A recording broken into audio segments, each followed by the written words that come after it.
हरे Krishna, Radhe Radhe friends. स्वागत है आपका आपके अपने चैनल माई कानोड़ा व्लॉग्स पर। तो फ्रेंड्स, आज की वीडियो में मैं आपके साथ शेयर करूंगी कि कार्तिक माह में प्रतिदिन तुलसी पूजन कैसे करें। तुलसी पूजन की सरल विधि और दीपदान जो करना होता है वो सुबह के टाइम करना है या फिर शाम के टाइम पे करना है। तो फ्रेंड्स, आज की वीडियो में ये सभी जानकारी आपको मिलने वाली है, तो वीडियो में कंटिन्यू बने रहना, इसके बिल्कुल भी मत करना। और अगर आपको वीडियो अच्छी लगी तो लाइक और शेयर ज़रूर कर देना। तो फ्रेंड्स, कार्तिक के महीने में तुलसी पूजन का बहुत ज़्यादा महत्व होता है। पूरे कार्तिक महीने में तुलसी माता की पूजा की जाती है और दीपदान किया जाता है। तुलसी के पास दीपदान किया जाता है, तुलसी माता के पास, और कार्तिक महीने में पूजा किया जाता है। तो देखिए फ्रेंड्स, सबसे पहले तो तुलसी का जो गमला है उसको मैं चारों तरफ से भिगो रही हूँ और इस गमले को मिट्टी से, इस गमले की पुताई करनी है। तो फ्रेंड्स, ये गमला जो मेरा है वो मिट्टी का बना हुआ गमला है और ये मैंने खुद ने बनाया था। और अगर आपके पास मिट्टी का बना गमला नहीं है, अगर आपके पास सीमेंट का या प्लास्टिक का गमला है, तो आप उसे जो गेरू होता है ना, उससे आप लीप सकते हो उस गमले को। और लिपाई ज़रूर करनी, या फिर आप शुद्ध जल से गमले को साफ़ कर सकते हैं। तो फ्रेंड्स, ये आपको ज़रूर करना है, चाहे आप साफ़ करो, चाहे आप मिट्टी से लिपाई करो या फिर आप गेरू से करो।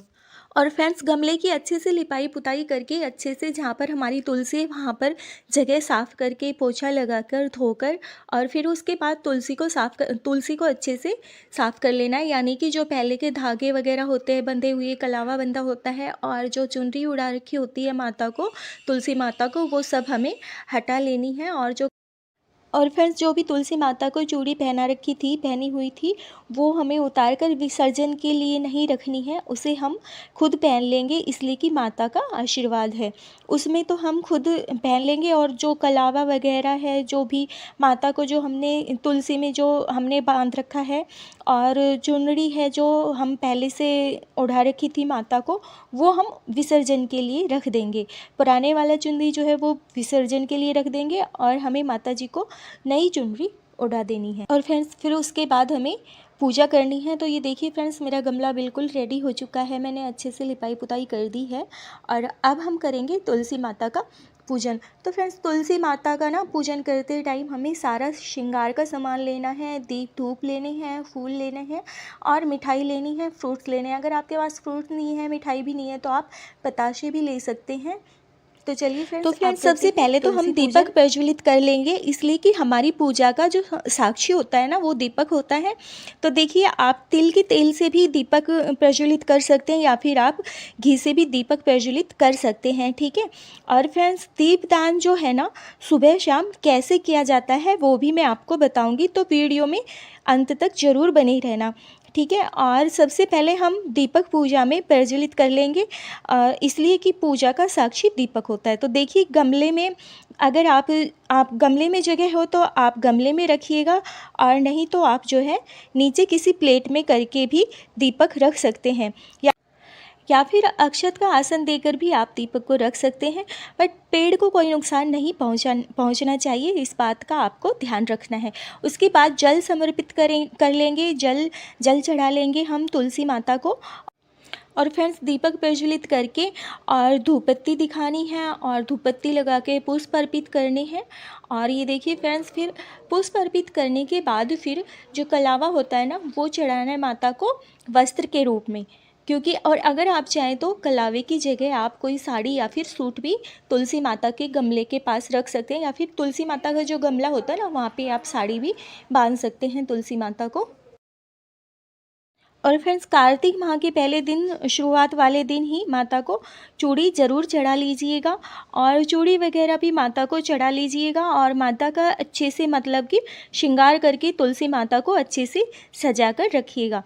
पूरे कार्तिक महीने में माता की पूजा की जाती है। और देखिए, बहुत से लोग बोलते हैं कि कार्तिक महीने में माता को सिंदूर नहीं लगाया जाता है, लेकिन देखिए, माता के तो मतलब हम लोग भी सभी जानते हैं कि सुहागन है, मतलब यह कार्तिक महीने में ही माता का विवाह हुआ था, मतलब शालिग्राम भगवान से, विष्णु भगवान जी से। इसलिए बहुत से लोग इस बात को मानते हैं कि कार्तिक महीने में सिंदूर नहीं लगाते, लेकिन माता तो है सुहागन लगन ही, इसलिए हम सिंदूर लगाते हैं। तो मैं अपना बता रही हूँ कि हम सिंदूर लगाते हैं। तो हम सिंदूर लगा लेंगे, माता को सिंदूर लगा के पुष्प अर्पित कर लेंगे, चूड़ी समर्पित कर लेंगे और माता को लगाने के बाद सिंदूर अपनी मांग में भी ज़रूर से सिंदूर लगाना है। और बाद में गमले में हम 5 बार सिंदूर का जो टीका होता है वो लगा देंगे। और तो फ्रेंड्स, बहुत से लोग ऐसे हैं जो कार्तिक के महीने में तुलसी माता को सिंदूर नहीं लगाते हैं। कार्तिक महीने में तुलसी माता का विवाह हुआ था, इसलिए तुलसी माता कार्तिक के महीने में कुंवारी अवस्था में रहती है। लेकिन फ्रेंड्स, यह भी सच है कि तुलसी माता का विवाह हो चुका है। ठीक है, हम सब मानते हैं तुलसी माता का विवाह हो चुका है। तुलसी माता का विवाह हो चुका है, ठीक है। और विवाह, हम सभी विवाह उत्सव भी मनाते हैं। देवउठनी एकादशी और तुलसी विवाह वाले दिन तो देखिए, सबसे पहले हमें दीप धूप प्रज्वलित कर लिया है और पुष्प भी अर्पित कर दिए हैं। और अगर आपके पास माला हो पुष्प की तो आप वो भी तुलसी माता को उस दिन ज़रूर से चढ़ाइएगा। और फल का भोग लगा सकते हैं, मिष्टी का भोग लगा सकते हैं, पतासी का भोग लगा सकते हैं। और उसके बाद आप सभी उस भोग को अपने पूरी परिवार में प्रसाद के रूप में बांट सकते हैं।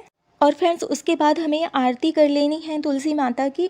और जो भी हमसे गलती हुई हो पूजा में, उसके लिए क्षमा याचना मांगनी है। और फ्रेंड्स, उसके बाद फिर अगर आपकी तुलसी के गमले के पास जगह हो तो उसके चारों तरफ से परिक्रमा लगा दीजिए, और वरना आप तुलसी के पास ही घूमकर परिक्रमा कर लेना। 11 बार, 21 बार, 51 बार, जैसे भी आपकी इच्छा हो आप परिक्रमा कर सकते हैं। उसके बाद देखिए, पहला दिन तो जो है ना, चुनरी जो चढ़ा दी थी आपने, उसके प्रतिदिन आप चुनरी मतलब हटाना नहीं है। प्रतिदिन वस्त्र के स्वरूप में आपको कलावा ज़रूर समर्पित कर देना है तुलसी माता को।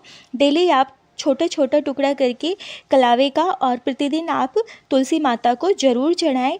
और फ्रेंड्स, पहले दिन चूड़ी चढ़ाएं, वह चढ़ा हुआ ही रहने दीजिएगा। चूड़ी वगैरह जो भी चढ़ा हुआ है आप चढ़ा हुआ ही रहने दीजिएगा। तुलसी विवाह वाले दिन आपको जो है हटाकर फिर से श्रृंगार करना है माता का। दीपदान जो है ना, आप देखिए सुबह मॉर्निंग में अगर करते हैं तो आपको अंधेरे में कम से कम मतलब 5 से 5:30 के बीच में ही आप पूजा करके दीपदान कर सकते हैं। या फिर आप शाम के टाइम में दीपदान कर सकते हैं। अंधेरे में दीपदान किया जाता है फ्रेंड्स, तो दीपदान हमेशा अंधेरे में ही होता है। अगर आप सुबह नहीं कर पाए तो आप शाम में प्रतिदिन जो है ना दीपदान जरूर प्रज्वलित करें। और तुलसी के पास कार्तिक महीने में, पूरे कार्तिक महीने में तुलसी का पूजन और दीपदान बहुत ज़्यादा महत्व होता है।